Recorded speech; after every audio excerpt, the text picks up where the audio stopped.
Let's get started. Just pressure.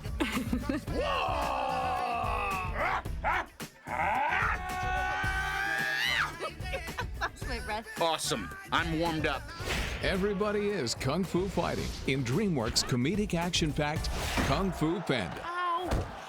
Is there any more for me to see and enjoy? Starring Jack Black as the awesome Kung Fu-loving panda, Po. This is the greatest day in Kung Fu history! Dustin Hoffman as the small but powerful Master Shifu. One must first master the highest level of Kung Fu. Okay, take it easy. I can't wait to get started. And the elite Furious Five, voiced by Angelina Jolie as Tigress. Don't try and stop me. Jackie Chan as Monkey. We should hang out. Seth Rogen as Mantis. This is really good. Come over here. Lucy Liu as Viper. What are you talking about? This is amazing. And David Cross as Crane. How'd you get out of there alive? Together, they will do battle with the greatest Kung Fu warrior ever, Tai Lung, voiced by Ian McShane. You think I'm a fool? And destiny will be determined as one noodle-making panda discovers if he has what it takes to become the ultimate Kung Fu master. I had a voice in an animated feature called Shark Tale, and I had a lot of fun making that. And Jeffrey Katzenberg was like, hey, let's make another one. This time you're the big cheese, and it's called Kung Fu Panda. And I was like, yeah, I'm ready to step up. Po is a panda. Oh! And he's big and cuddly and cute. I'm just being myself on this one. They wanted me to. They wanted to hear the real me. Woo! Made it! I'm a huge Jack Black fan. He has brought so much to the character and so much of himself. Is my face really red? Yes. That's what happens when you really feel it. That it's helped us create not only a world that's believable, but a character that's really real and genuine, and all that just comes directly from Jack, and it is inspired by his performance. Legend tells of a legendary warrior whose Kung Fu skills were the stuff of legend. The universe has brought us the Dragon Warrior. What? Master Oogway, wait! That flabby panda can't possibly be the answer to our problem. Shifu is the great master of Kung Fu. Do you want to learn Kung Fu? Yeah. Dustin Hoffman is the great master of the art of acting. Go ahead, Panda. Show us what you can do. Are they gonna watch, or should I just wait until I get back to work or something? Just hit it. I'm at it with crazy feet. What are you gonna do about crazy feet? I'm a blur. What this? How are you gonna hit something that moves like that? Would you hit it? I play an endangered, rare Chinese panda. I refused to be in the film unless I could play an endangered panda. Can I punch through walls? Can I do a quadruple backflip? Focus. Will I have invisibility? Focus. I get the Shifu kicked out of me. My patience is wearing thin. Awesome, I'm ready. Whoa! Very important that the actor that was playing Shifu would be someone who you would have that feeling that people would honor them with respect. And Dustin just has that gravitas, you know. He just makes you believe anything he says. Who is worthy to finally gaze upon the highest teachings of Kung Fu? The Furious Five! You're so much bigger than your action figures. Except for you, Mantis. You're about the same. Po's 5 big heroes in life are Monkey, Mantis, Crane, Viper, Tigress. I was secretly hoping that I got to be her. It's very important that I'm the tiger. I love a tiger. They're all different styles of kung fu, and hers is attack. There's no defense, it's just attack, attack, attack. Don't try to stop me. Watch out! Whoa! Whoa! No! If he's smart, he won't come back up those steps. When I first saw her, I thought, that must be Jackie Chan. And thought, I guess I'm not gonna be the tiger. And then got so excited. This is what you trained me for. Angelina brought this amazing warmth and soul to the character. Our first session with her, we came away just so thrilled that we really had a flesh and blood character for Tigress. And she has kids, so she kind of knows how to deal with people like us. We're just kind of like big dopes. Oh, No, that is it.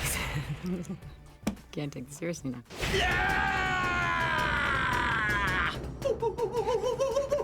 Master Monkey, one of the fierce five. Monkey just jumping up and down, you know, moving around, have a lot of acrobatics. Whoa! Use the stick, not your head. Monkey is fast moving and acrobatic. He does a lot of flip-de-doos, and then he'll kick you in the chops. He also, it's pretty funny. It's Monkey.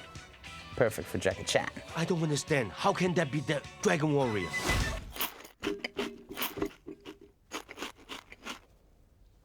Don't tell Monkey. What is he doing? He's probably the original combination of kung fu action and comedy. I use comedy with my kung fu together. I think it's really good for me. Master Shifu! Of course it's Shifu. What do you think I'm doing? He's the original gangsta in that arena. Monkey! Viper's a snake, which can be very deceiving. She seems quite lethal, but she's actually quite sweet. I'm afraid we were a little hard on him last night. That kung fu stuff is hard work, right? Your biceps sore? Wow, the guy just doesn't quit. Get ready to feel the thunder. It's kind of inspiring. How's that?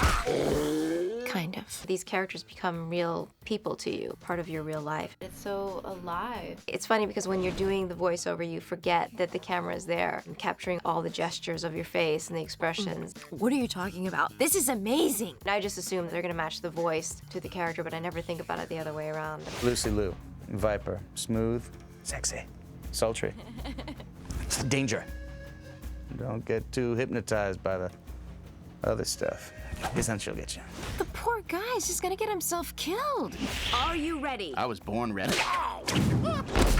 Oh! I'm sorry, brother. I thought you said you were ready. She strikes, but she's smooth. I'm just gonna say it. I'm starting to like the panda. Nice. I play Mantis, who is trained in the art of Kung Fu Mantis style. Wow, that's impressive. I warm up to Po pretty fast. I'm amused by him and see that he's a good guy. It's just not easy finding the right nerve points under all this fat fur. I was gonna say fur. Oh, great. Lovely, lovely, lovely. Seth Rogen is probably the best improver in the movie. He opens his mouth and stuff starts to happen. He creates magic. Gotta hand it to the panda. He's got a lot of heart. And he's incredibly fun to watch bounce. Act like an animated crane. All right, yeah, here's something I would never do. David Cross plays Crane. Crane is like the long, spindly leg one. He's a master at deflection. If you try to throw a throwing star or something, deflect, deflect. Very good. I guess master deflection is me as someone who doesn't answer questions in a forthright way. Thank you. Don't mention it. Crane is the kind of guy I definitely hang out with, you know, and just grab a brew and, you know, maybe make some chili, a big pot of chili. Whoa, that smells good. Oh, you are a really good cook. I guess my body doesn't know it's the Dragon Warrior yet.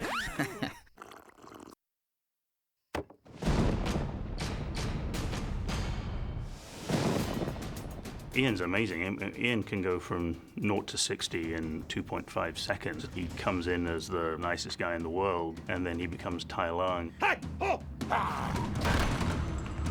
McShane doesn't really play the good guy in a lot of things. I don't know why. Maybe because he's horrifying. Bad guys always get the best lines. What are you gonna do, big guy? Sit on me? Even as a childish animated figure, he scares me. Fly back there and tell them the Dragon Warrior is coming home. He's coming this way! He won't get far.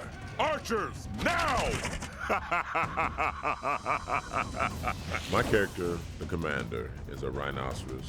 Broad shoulders, big all over, muscular, probably can bench press like at least 5,000 pounds. Fears nobody except for Tai Lung. Oh. Oh, did I step on the witty kitty's tail? He's trying to be tough. He's trying to impress this goose to like, come on, look at him. He's a kitten. But in the back of your mind, you know, boy, I hope he doesn't get loose. I have had a vision. Tai Lang will return. Master Oogway is played by Randall Duke Kim. We wanted somebody who could not only play alongside Dustin Hoffman, which is a pretty tall order, but could give us the weight of this 1,000-year-old spiritual leader of the entire Valley of Peace. You acting as if fate is something you can control. I've seen myself as a tortoise for many years, you know. I can't tell you how many people love your voice and love your character. And I love this character. Oogway is an entity, a character that I can only aspire to. He's like what I would want to be as I get older. We are noodle folk. Broth runs through our veins. Isn't it funny that Po's father, Mr. Ping, is a duck? Come on, son. Let's get back to work. Is he a duck? I need to go back and look at the drawings. It's so silly. In our first session working with James Hong, he told us that his dad had a noodle shop. So he brought that to the character, which was really cool. Actually, it's a table 3, 5, 7, and 12. My father used to sound somewhat like that. Service with a smile. I'm just a loving father who cares for his son a lot. And that enthusiasm, I think, takes care of itself. That's my boy! The Kung Fu part, it really reminds me of a lot of the things I've seen in the Chinese films of old. Kung Fu Panda seems to marry the voices with the characters and the action very well. You are free to eat. Am I? Are you?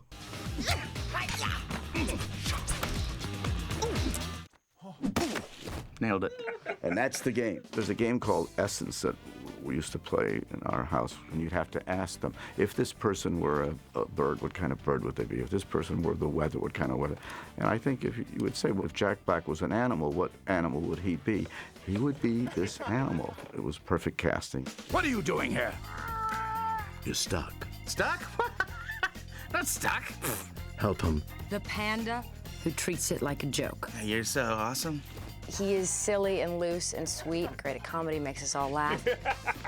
I think he is perfect as Po. Oh. Someone broke that. How did you get out of there alive? Bloody knuckles and broken bones. Even in his voice, he's relatable. He has an everyman quality. Kind of looks like there might be some panda blood in him. 3 drops of panda blood in Jack Black. I don't know where it is.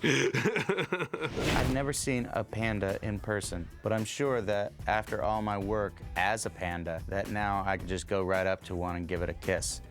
I'm gonna go to the nearest panda zoo and ask them to open the cage, let me inside, lock the cage behind me, let me spend some time with the pandas. All right, you're awesome. Last thing I'm gonna say. Okay, bye-bye.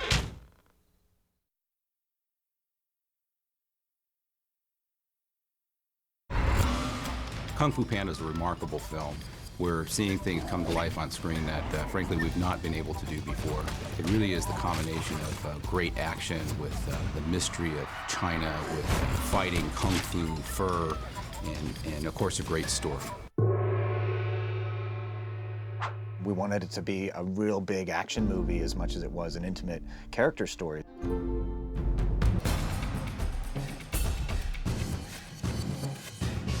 Plus we have characters with fur, and they wear clothing, and those are both very complicated. And in most movies, you get to choose one of those 2 things. Then when you ask somebody to jump 20 feet in the air and do a roundhouse kick, you know, wearing cloth and, you know, things get tricky. So we were very ambitious, and everyone else who worked on the film was just as ambitious and worked really hard to figure out how they could contribute some, you know, creative solutions to some of these very complicated, complex artistic problems that we kept presenting them with every single day. But all the departments came together to really, you know, put their best work in, you know, from animation to effects to rigging to character effects.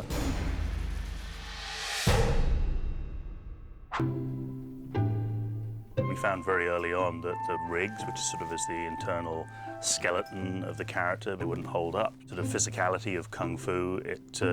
it was just too much strain and burden on the rigs, so we had to go back and totally re-engineer and redesign all the rigs for all the characters so they would actually be able to do martial arts.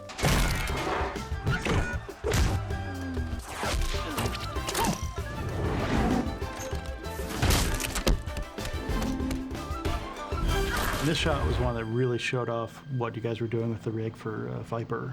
It's very important for Viper to be able to twist in ways that should be impossible, and also to have all the breaking points in their shape. It was important for all the Kung Fu to be visible and recognizable. Like here, when she stretches to the left side, you know, it was important for us to actually give a hint of a kick. And this was a great test for the technology, for the character design, for the rig that we put in there. And you know, once we saw this, we kind of felt like we had a character that was going to fly. Overall, I think the coolest thing that you achieved with the surfacing was you maintained the intent of the design. The idea to keep it believable was to actually make them almost more like plush toys. Teddy bears getting in kung fu fights, which I think is the great contrast in the film, that you've got this soft feel and then you've got the hard impact of kung fu.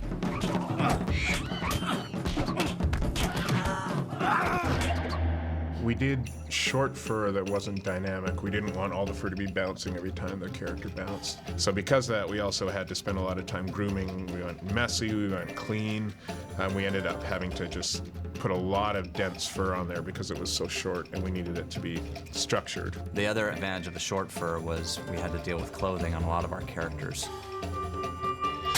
Yeah. Excellent. We knew we had furry characters with clothing, and we had to figure out a way to use computing power to solve that, to make this movie possible. Smoosh is our technology for fur to clothing contact. Smoosh allows us to slide the clothing over the surface and for the fur to actually move and be pushed down in the areas where it is, and then it springs up as the clothing releases it. Once we had that kind of look, we can then customize it in terms of how much the fur lays down, how fast it springs back to really get that kind of naturalistic look. An important part of this was automating it, because when you have 1,500 shots, several characters, maybe even crowds that all use this technology, it needed to be something that we could use as an artistic tool, but also used as a computing tool. We wanted a system whereby a lot of the stuff would go through automatically so that we could really concentrate on the action moments.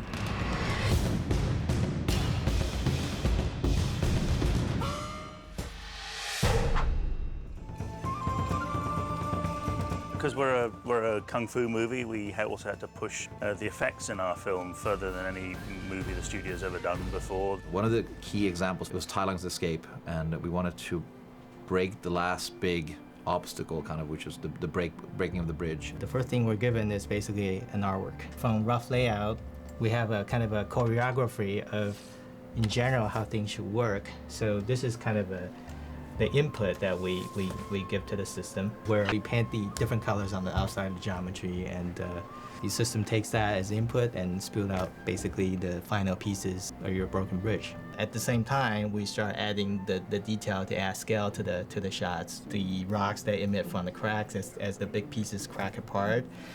Stuff that exploded from the seating that's falling down. It's important for us to really sell the scale and make it believable. It's a marriage between really art direction and technology, which I think exemplifies to some extent how we approach movie making.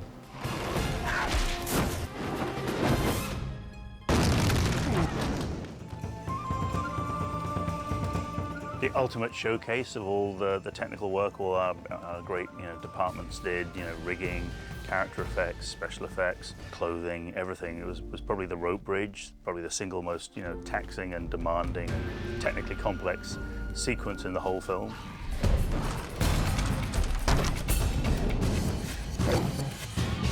There wasn't a single department that was confident about, oh yes, I've done that before. We had breakage, we had water, we had sort of just kung fu destruction, we had impacts on the characters, we had all sorts of crazy stuff that no other movie that DreamWorks has ever done, and it's one of the things we're most proud of in the movie. Because all we really want people to do is to be involved in the story of, the Furious Five fighting Tai Lung and get caught up in the fight, and hopefully all of that other stuff, even though it required thousands of man-hours to get right, hopefully all of that just goes away and you just get lost in the story.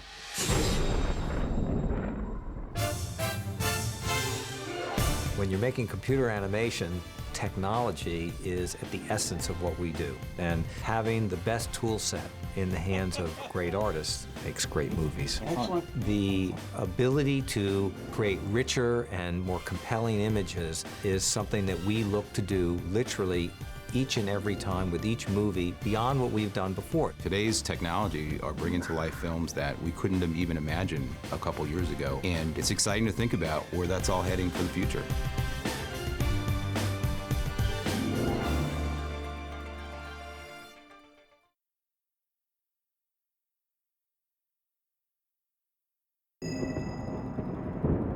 Legend says you will be able to hear a butterfly's wing beat. Whoa, really? Oh, ow, those are hard! Ah! That's cool. Well, sound effects are extremely important in animation because you're creating a world from scratch. And in live action, you get a lot of stuff for free when you record, sound on set. And when you do an animated movie, you have to invent all that stuff. I like that one right there. We were really excited about getting Ethan Van der Rijn to come in and do our sound design because he's done movies like King Kong and Transformers and The Lord of the Rings and like some of the most incredible sounding films, ever made.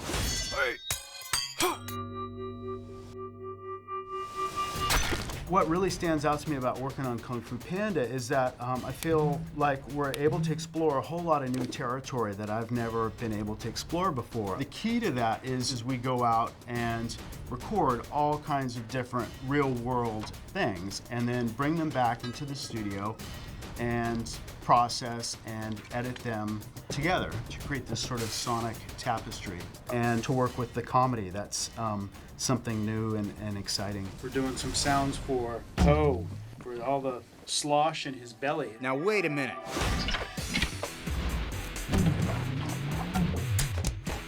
That's cool. Feels like the landing.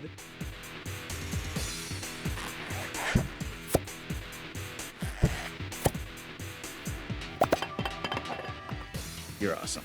Last thing I'm gonna say. The neat thing about Kung Fu movies is they really do go all the way with the sound.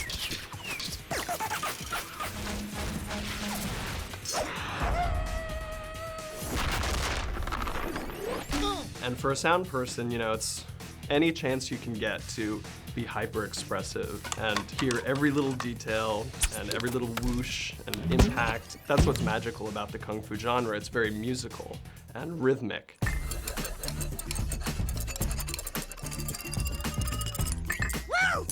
Excellent. Awesome. Yes, you have done awesome. These big set piece action scenes where we wanted to just, kick out the jams and just rattle the windows and have fantastic sound design. He and his team are just doing just a sensational job.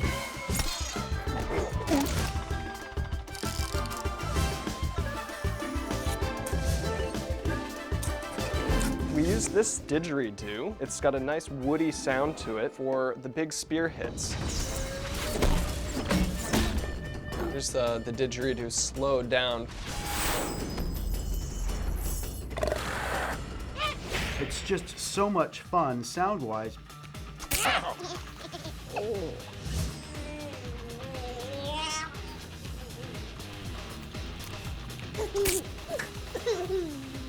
We have these incredibly hard, smashy sounds from Tai Lung, and then these funny, boingy, springy sounds from Po. And here I am saying you got no sense of humor. The sound effects are a huge part of making us believe in these characters and connect to them emotionally.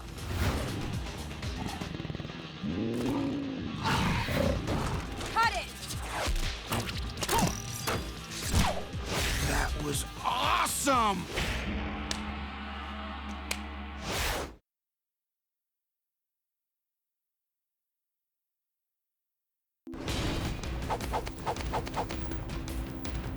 In traditional Kung Fu, styles of fighting are based on animals. In Kung Fu Panda, these animal styles of Kung Fu are the inspiration behind the Furious Five.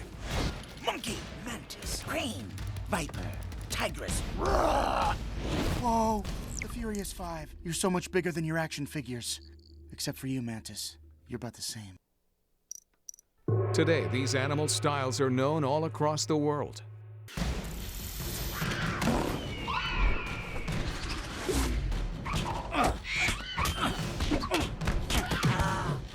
But where did these styles originate?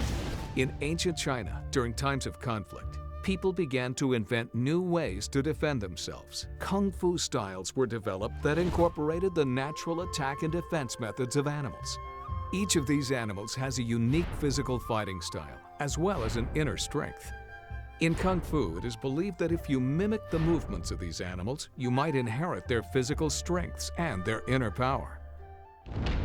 Today, through the practice of Kung Fu, students around the world continue to honor these special animals. Let's take a closer look at some of the most respected animals in China.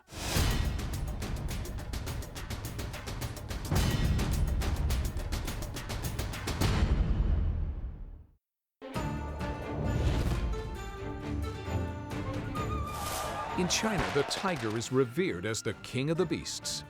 The ancient Chinese both feared and respected tigers. They loved them for their beauty and saw them as a protector and symbol of good luck. It is the most strength-oriented of the Kung Fu-inspired animals. A tiger's fluid movements hide its intense power.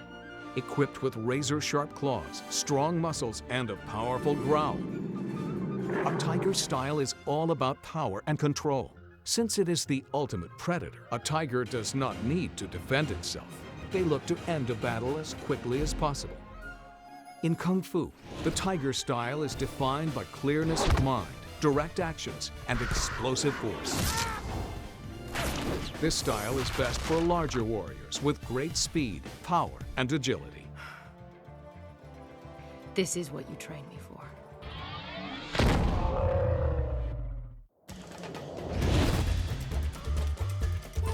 The crane's beauty has made it a highly symbolic bird in many cultures. For the Chinese, the crane represents longevity, peace, and wisdom. In many ancient Chinese legends, the souls of warriors were carried to the heavens by cranes. A crane style is all about deflection.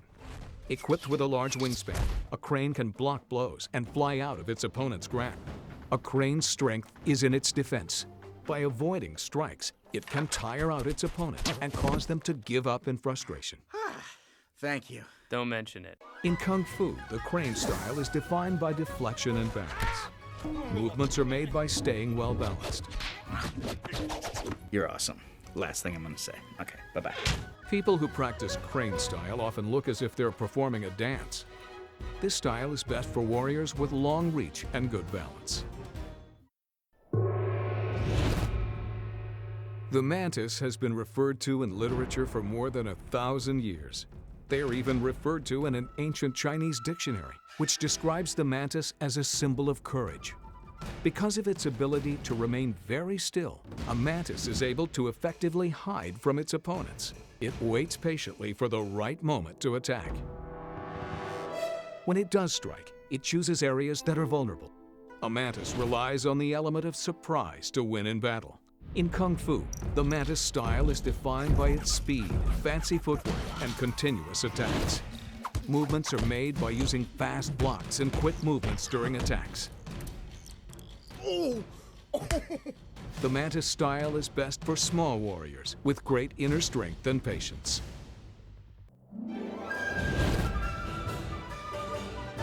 In ancient China, the monkey was known as a symbol of mischief and was believed to possess magical talents. In Chinese legends, monkeys battled dragons and demons. A monkey is famous for its tumbling and rolling techniques. A monkey's speed and agile moves allow it to dodge an opponent. Though its tumble moves may seem comical, in the heat of battle, a monkey means business. In Kung Fu, monkey style is defined by speed and agility. Movement is made by jumping, flipping, and climbing to avoid stronger opponents. During an attack, strikes are made with all parts of the body: fists, elbows, feet, and arms. This style is best for smaller warriors who aren't afraid to unleash their acrobatic style.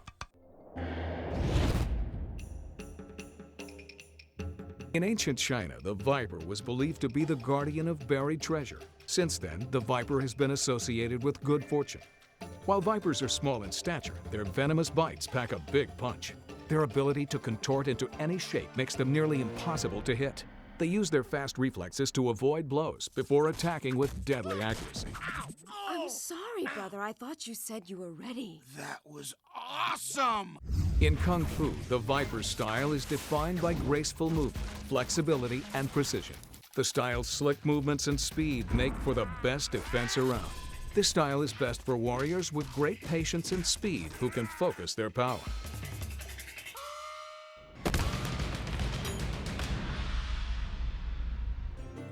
Through the practice of Kung Fu, animals continue to play an important role in Chinese culture.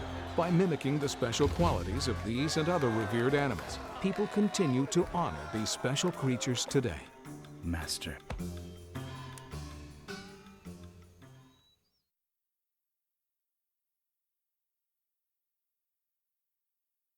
What's up, everybody? It's your girl Hi-Hat. And if you haven't heard, the new movie Kung Fu Panda has a new dance. It's easy, it's fun, everybody can do it, even you. So I brought along a few of my dancing friends so we can show you in 4 steps how to do this dance. So the first step is called the crane step. You're gonna place your hands to your waist, and then you're gonna step forward with your right leg twice, 1, 2, then step back once. And then place your elbow to your knee, and then you're gonna punch, shuffle, punch, shuffle. Punch, shuffle, punch, shuffle. Now do the same thing going the other way with your left leg. Left leg forward, back, elbow, punch, shuffle, punch, together. That's the crane step, step 1. See how simple it is? So now we're gonna go right into tigress, step 2, all right? Tigress, you're gonna come forward, tiger stance, real strong and brave, and then you're gonna place your elbow to your knee again, same thing. Great, and then place your fist right to your waist, and you're gonna step 4 times, swinging your elbow. 1 time, 2, 3, and then step again. Great, and then you're gonna make a tiger claw like this, real tight. And you're gonna go inside and step with your left foot and open up with a rah. 2, then 3, then 4. Great, that's step 2. Now, guys, you ready to put the crane and the tigress together? Yeah. All right, let's do it in normal speed. Step forward, then back, hit, shuffle, punch, left side. Hit, then shuffle, punch, tiger stance. There you go, step 4 times, 3, 4, and tiger claw, tiger claw, open, cross, open, cross. That's great, that's step 1 and 2. So now I think you're ready for step 3 and 4, the viper and the monkey. You guys ready to show them? Yeah. Okay, first you're gonna step with your right, then step with your left. Then you're gonna kick around 4 times. 1, 2, 3, 4. Then place your right leg down and punch, punch, punch, punch, punch. Place your hands together and slide to the left and bow. That's the viper, step 3. Now you're ready for step 4, the monkey. You're gonna place your hands like a butterfly, and then you're gonna step with your left leg, rotate your hands, step with your right, and then you're gonna step with your left and look, and then push the butterfly out. And then kick with your left foot and cross. Kick with your right and crisscross your hands. You're gonna like this. Then swipe your face like a monkey. Swipe once, swipe twice, and then 1, 2, 3, 4. That's step 3 and 4. Now I'm ready to put it all together. You guys ready? Yeah. All right, normal pace. Okay, here we go. We got right, left.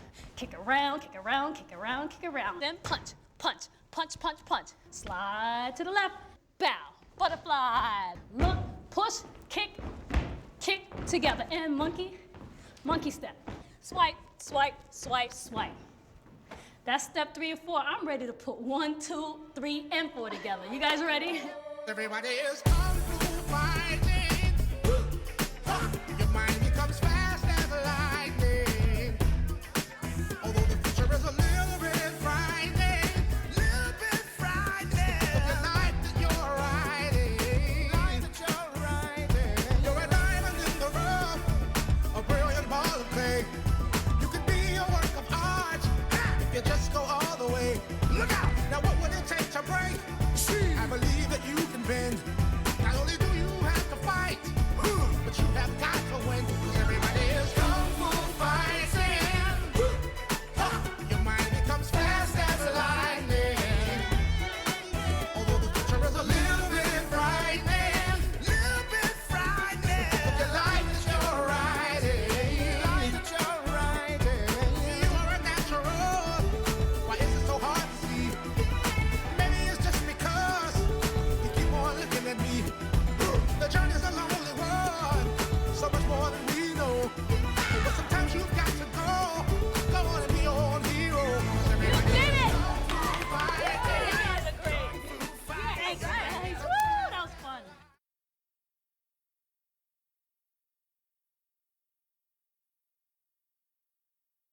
When you have been trained, you may eat. While eating with chopsticks may seem intimidating, it's actually quite easy and fun. Follow these easy steps and you'll be eating like Po in no time.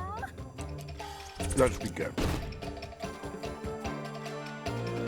You don't know how long I've been waiting for this moment. The key to eating with chopsticks is to find a way of holding them that lets you eat comfortably.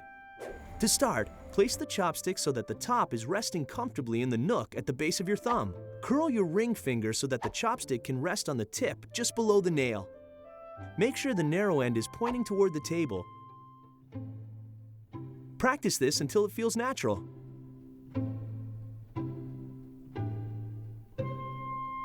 Now take the other chopstick and place it on top between the tip of the thumb and the tip of the index and middle fingers. You'll notice your fingers are curled. Practice pinching the chopsticks together by moving the top chopstick down toward the bottom one. The bottom chopstick should remain still. Perfect! Now you're ready to pick up food. Oh, great, because I'm hungry. Chinese food is usually served in small pieces so that it can be picked up and eaten whole. To pick up a piece of food, slide the bottom chopstick under the food and pinch the top chopstick back. It's easier to practice with chunks of food like chopped up vegetables or meat. Because Chinese rice is sticky, it's a little easier to work with and can easily be picked up in clumps with chopsticks. Yum! While using chopsticks is a fun new way to eat your food, it is important to remember your manners too. If you are taking food from a shared serving bowl into your own bowl, use a pair of serving chopsticks. They are usually positioned next to the bowl. You should never take food from a serving dish with your chopsticks, which have probably been in your mouth. Chopsticks are not a toy. Never wave them in the air while eating. Treat the chopsticks just like you would treat any other eating utensil. When you are finished with your meal, or if you need a break, lay your chopsticks down against the edge of your bowl. You should never stick your chopsticks standing up in a bowl of food. This is considered rude. Also, never stab at your food with the end of a chopstick. The chopsticks are made for pinching, not stabbing.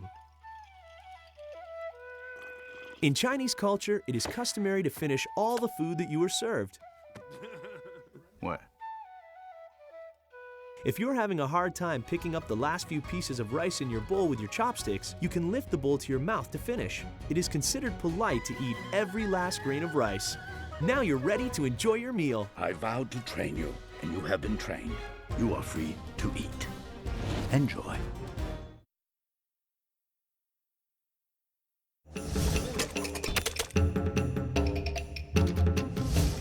Hi, I'm Alton Brown, the host and culinary commentator for the Food Network series Iron Chef America, and ingredients are a big deal to me, especially today, what goes into noodles. Now, I was hoping that we could get into Mr. Ping's place to examine the noodle-making phenomenon, but ever since Kung Fu Panda came out, it's been a little tough to get a table in there, and that's why we're here in Beverly Hills at the next best thing, Mr. Chow.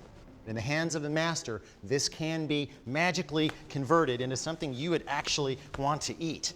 I do not have the magic in my hands, so I'm going to put the dough down, back away, and wait for a master. Here comes Danny Yip, the executive pasta chef at Mr. Chow. Now just watch what he does with this, because this may be the best culinary magic trick you've ever seen. It's just a rope of dough, right? Being stretched and kind of tossed around. Nothing magical about that. Well, just you wait a minute.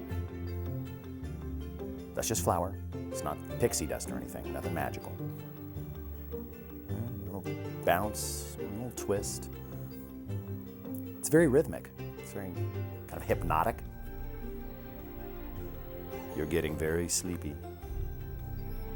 Bounce, twist, bounce, bounce, twist, bounce. Same thing over and over again. But it's still just a rope of dough, right? It's nothing special. It's not like noodles or anything. Hey, it's long, but it's not noodles.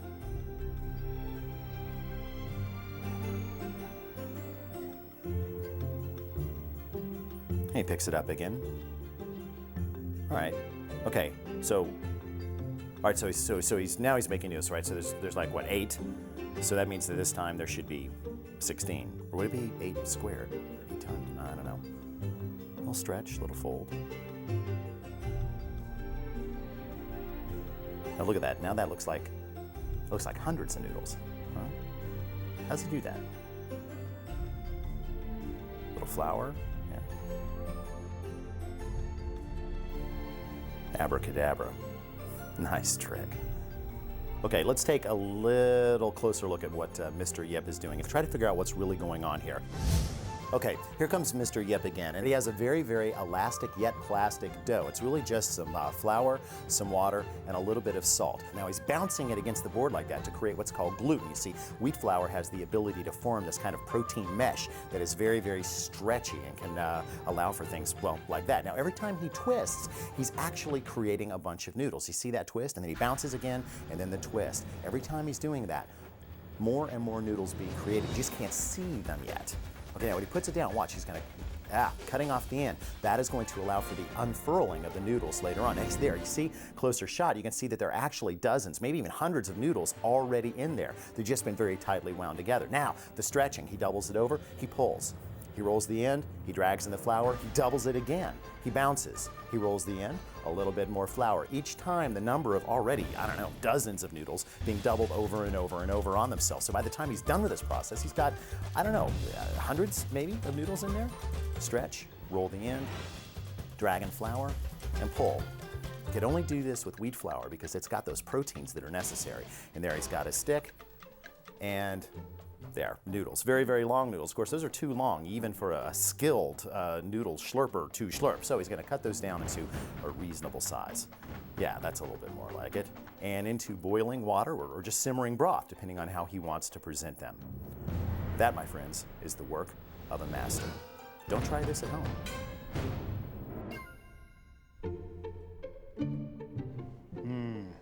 It's like a magic trick.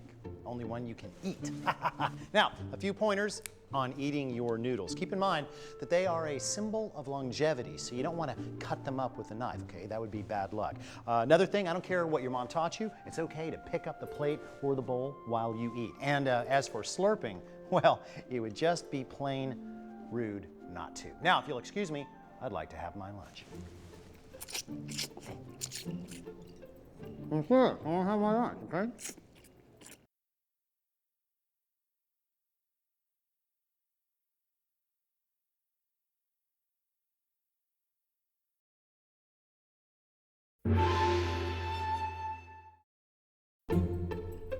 The wild panda.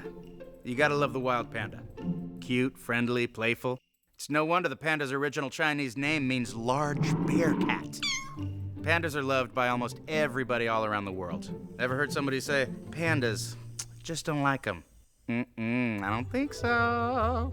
But despite their global popularity, there's only one place pandas like to live, the bamboo forests of southwest China. Why? One word, bamboo. You probably eat all sorts of stuff, right? Pizza, burgers, apples, bananas, ice cream, the end of a pull string on your hoodie. But pandas, pandas eat bamboo. That's it, just lots and lots and lots of it.